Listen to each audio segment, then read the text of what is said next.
Jesus loves a little sheep. Hiya. How you doing? What's about? How are you? I'm good, thank you. Can I ask you a question? Of course, come. We lay hands on people and they get healed. Have you heard of that? Well, Being by touch, did you say? yeah, we do that all.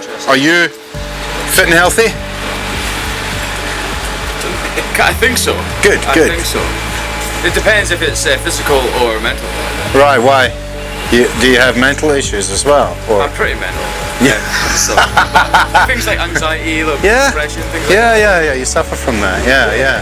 So Scott, I speak peace into your mind, your body, your soul, your spirit, your entire being. Everything that is disturbing, everything that is causing depression and anxiety, I command it to go right now, and I release peace and hope and purpose and joy into your life. Thank you. You're welcome. Yeah, thank you. Scott. I felt very strange. Yeah. And it will. Do you want to know why? Why's that? We're all just followers of Christ. And Jesus said, go out into the world, heal the sick, both of physical illness, mental illness, or any other kind of disturbance they have in their lives. Yeah. And that's what we do. We're not interested in sitting in buildings just going to services or anything like that. Yeah. We go all over the world and we do this, Scott. Yeah, okay. And we see people get set free all the time. Do you have any pain or sickness in your bodies? Headaches? Just now? Yeah. I have a bit of back pain. Whereabouts? And my upper back. Okay, does it sore now? A wee bit, yeah. Okay, on a level of 1 to 5, what would you number it? Probably a 2. 2, okay. So I speak to this back, I command all the pain, you loose your hold and you get out of this body right now. Pain, go now. Okay, move it and feel it. How's it feel? A little bit better, yeah. Thank you very much. We're all Christians. We travel around the world and we pray for people they get healed. And that's what we do. Jesus said, go out into all the world and heal the sick. And that's what we're doing. We're not interested in religion. We're not interested in sitting in buildings being bored, because that's not what Jesus came to do. He actually came to set people free from religion and to fill them with His Holy Spirit so they can have a relationship with God. Have you heard of that before? Yeah. You have? Wow. Yeah? Are you believers in God?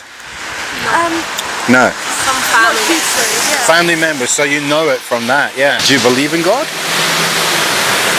I don't believe in the traditional sense of God, but I believe everyone is their own God. Right, okay. You know, like their consciousness. I believe Right, that. yeah. So you've got a conscience. That's true.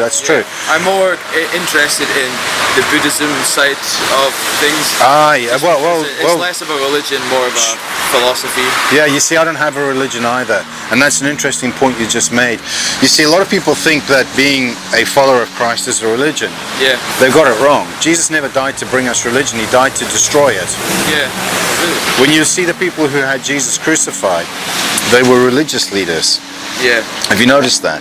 It says that the Sadducees and the Pharisees opposed him, and they actually eventually forced him to be crucified. They forced the Romans to crucify him. There's a lot of pain and a lot of war. Yeah. From religion. Exactly. And Jesus said, I've died to bring you life and life in abundance, not religion. Religion is actually what destroys us. Yeah. Jesus said, I've come to give you life. And when I laid hands on you, I was imparting the life of Christ to you. Yeah. Not religion. The religion will never change you. Only Jesus didn't die to bring you that. He died to bring you a relationship. I have a relationship with God, and it takes me all over the world. It changed my life completely. I used to suffer from depression. I came from a violent background, a violent home. You know, people died in my family. I was depressed growing up as a teenager. Didn't really know which direction in life to take. Ended up on drugs, ended up on alcohol. Yeah, I can relate to that. And then I met Christ. But I didn't meet religion. Yeah. And that's the difference. Yeah. And Jesus fills you with His Spirit and then leads you and guides you. Yeah. So I take it you would consider yourself to be good people. Yeah. Okay. Can I ask you a few questions to put that to the test? Okay. Have you ever told a lie? Yeah. Okay, so what would that make you? What would it make us? Yeah. A liar, yes. Have you ever told a lie? Yes. Okay, so what would that make you? A liar. Have you ever stolen anything, even when as a kid, when you like a sweetie or something from your... Probably. Yeah? Maybe, yeah. You can't remember, so what would that make you? A thief. A thief, okay. Have you ever stolen anything? In the past, Yeah. So what would that make you? Faith. Okay. Have you ever looked at another person and lusted after them? What, desired them? Yeah. Oh, yes. Have you ever looked at another person to lust after them, to desire them? Even look at a woman to lust after, you've committed adultery in your heart. Have you ever used God's name in vain? Like an oh God or Jesus in a conversation? Yeah. Have you ever used God's name in vain? Going, oh Jesus or oh God or whatever like On that. a daily occurrence. Okay, so that's called blasphemy. Those are just 4 of the commandments, right? You've broken all 4. If I go into name the other 6, you probably will have done that. So according to your own admission, you're a lying, thieving, adulterer, and a blasphemer. So you're a lying, thieving, adulterous, blasphemer. Those are just 4 of the commandments of the 10, and you've broken them all. And don't worry, all of us have. So if you were to stand before God now, would you be innocent or guilty?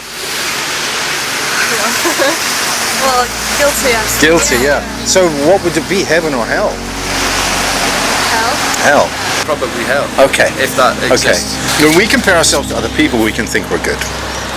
And that's why we can get into trouble as well. But God has a standard of what he calls good, and every one of us fail at it. But imagine you went to court, okay? If you're doing 125 miles an hour in a 30 zone, and you get caught for doing that, and you get taken before the judge, and he goes, you know, Jesse, or Kissy, what you did was really, really bad. Here's the punishment for it. You are guilty of it. You were caught on camera. £10,000 fine or 3 months in prison. And you say, well, Your Honor, I don't have £10,000. So he says, well, bailiffs take him away. And as you're going away, somebody comes in with a check for 10 grand and says, Your Honor, I will pay his fine. Yeah. The judge is allowed to accept that payment and you can walk free.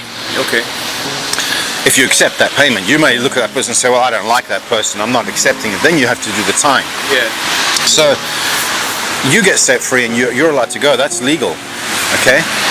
Because somebody's paid your fine. That's exactly what Jesus did.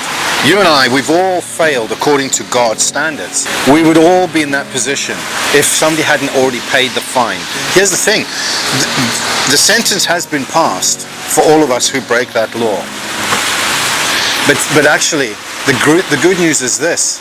Jesus actually, the whole thing of Jesus coming was to pay that fine. Yeah. So that you and I don't have to do the time. The fine has been paid.